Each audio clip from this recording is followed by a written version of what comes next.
Okay guys, good morning sa lahat ng mga ka-technician, lalo na kay Kamaster Lon. Shout out po kay Kamaster Lon at saka kay JDL.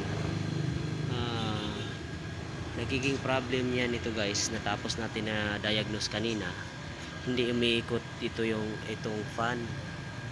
Yan, hindi umiikot yan.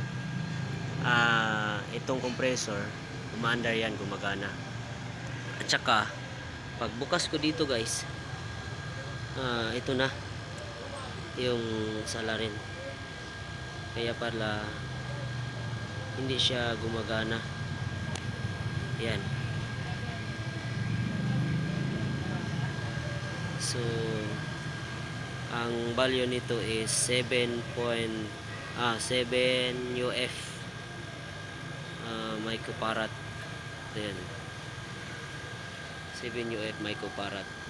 So ito yung papalitan natin, papagaganahin natin. Papalitan natin ng dali ha. So ito na yun guys, papaganahin natin. Magkano, ititest muna natin magkano yung value niya.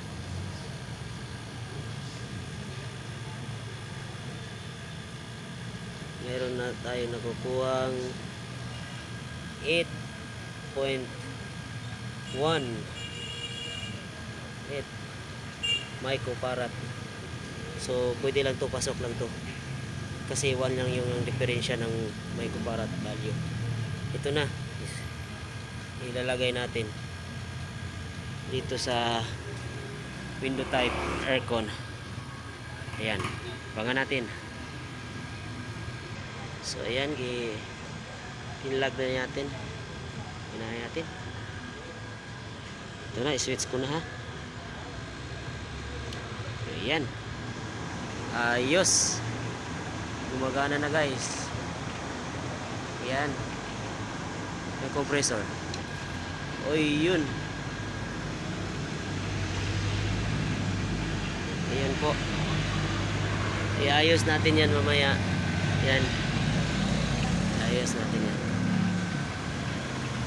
So ayan, gumagana na po. Ayan, pansamantala lang, testing natin. Ayan, malamig na.